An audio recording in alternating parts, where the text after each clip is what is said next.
تخيل تصحى تلاقي نفسك ملك بس في جسم طفل رضيع، ومش اي ملك، ده انت كنت بتحكم العالم كله بالحديد والنار، وفجأة بقيت محبوس في قماط ومش عارف حتى تهرش في مناخيرك. بس الصدمة الحقيقية مش ان هو انتقل لجسم طفل، الصدمة في القوة المرعبة اللي عنده اللي شايلها في جسمه الصغير ده، واللي هتقلب موازين قارة كاملة. اربطوا الأحزمة علشان رحلة بداية بعد النهاية بتبدأ دلوقتي. الحكاية بتبدأ بمعركة طاحنة، راجل نظراته حادة زي السيف بيكسب المعركة، ومن وراه بتظهر اساطيل طيارات بتحرق الاخضر واليابس. ده يا سيدي الملك اللي بيحكم بالحديد والنار. بس المشهد بينقطع فجأة على صوت هادي بيقول له في حياتك الجديدة ابحث عن النور. بيفتح عينه ويلاقي راجل وست بيبصوله بكل حب. الراجل بيقول له بكل فرحة اهلا يا صغيري انا ابوك. ارثر هنا كان متلخبط، ابويا مين يا عم؟ انا كنت ملك وعندي جيوش. هو بيدرك الحقيقة المرة، انا مت واتولدت من جديد.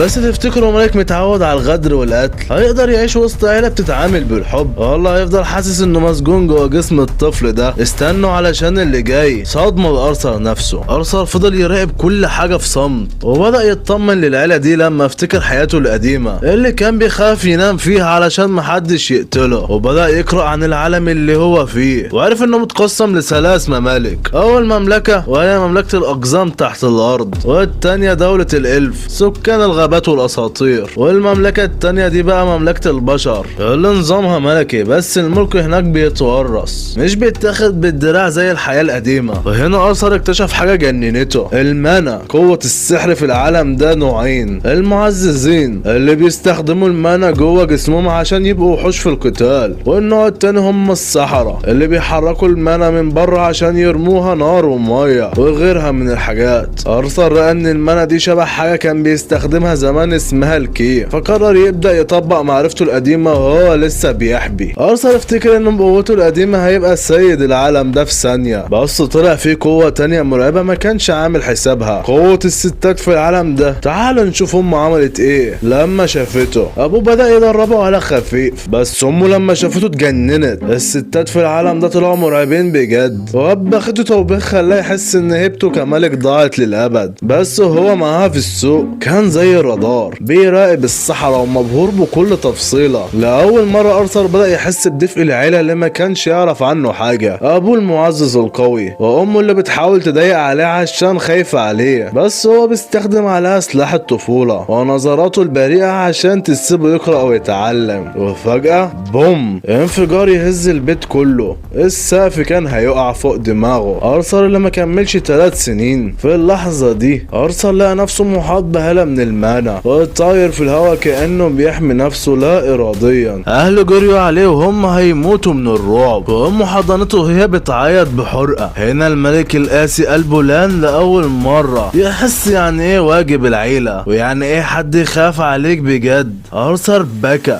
مش علشان خايف، لا علشان لقى حاجة أغلى من كل العروش اللي كان حاكمها زمان. يا ترى أرثر هيقدر يخبي قوته دي كتير؟ وهل العالم هيسيبه يعيش في سلام مع عيلته؟ وبنشوف ذكريات قديمة من حياة أرثر السابقة. بنشوف أسير واقف في المحكمة وقدامه شخص حاول يغتاله، والقانون هناك مفيش فيه يوم مرحميني، الإعدام فورا. بس المجلس قرر يرقف بيه ويحكم عليه هو وعيلته بالتهجير، والأسير بدأ يترجاهم يسيبوا عيلته في حالها، لكن بكل قسوة ودم بارد بيتم القضاء على عيلته قدام عينه. لحظة كسرته وخلت قلبه حجر. ونرجع لأرثر الصغير في حياته الجديدة. أبوه واقف قدامه وبيديله يختار سلاح، وأرثر بكل ثقة بيختار السيف الخشبي. الأب بيضحك وبيقول له يلا يا بطل وقت التدريب، وأبوه بدأ يشحن السيف الخشبي بتاعه بالمانا. أرثر بعينه الخبيرة فهم اللعبة فورا، وبلمح البصر عمل زي أبوه وشحن سيفه هو كمان. أبوه اتفاجئ، ده طفل عنده 4 سنين، هجم عليه وكسرله الخشبة بتاعته. وهنا بدأت المناقشة بين الأب والأم. يا جماعة الواد ده عبقري، قدر يقطع خشبة أنا محوطها بالمانا وهو لسه بيلبس الحفاضات. ومن هنا جت الفكرة، لازم يروح مدرسة متخصصة علشان يتعلم صح، لأن موهبته أكتر اكتر من انهم يعلموه في البيت. الام في الاول كانت رافضة وقلبها واكلها، بس في الاخر اقتنعت ان ده حقه علشان يبقى ليه شأن في العالم ده. ارثر هيسيب حضن امه ويطلع لدنيا غريبة. هو ما يعرفش ان الطريق للمدرسة مش مفروش بالورد، ده مفروش بقطاع طرق ووحوش مستنية غلطة واحدة. وبدأت الرحلة، وارثر اتعرف على الفريق اللي هيوصله، اللي هو المكون من ادم وانجيلا وبوكر وجاسمين وهيلين. وفي الطريق وهم بيرتاحوا، ارثر كان قاعد بيراقبهم وهو بيصطاد الذئاب، وبدأ يحلل قدرات كل واحد فيهم. ولما ابوه اتصاب امه بدأت تعالجه، وهنا بنعرف سر خطير، امه ساحرة معالجة، ودي فئة نادرة جدا ومطلوبة في كل الممالك، ولو حد عرف مكانها الدنيا كلها هتتقلب عليها، علشان كده لازم يأمنوا المكان كويس وهي بتعالج. وقبل النوم ادم حب يختبر ارثر، وبدأوا يتدربوا سوا. ارثر ما كانش بيلعب، ده جمع الطاقة في سيفه ورجله هجم عليه بكل قوته. هجمته خلت ادم يبرق من الصدمة، الكل كان مذهول من قوة الطفل ده، بس طبعا في الاخر فرق الجسم خلى ادم يكسب. الفريق بدأ يلوم ادم، يا راجل ده عيل صغير، بس ادم رد بجملة تقلق، انتوا مش فاهمين،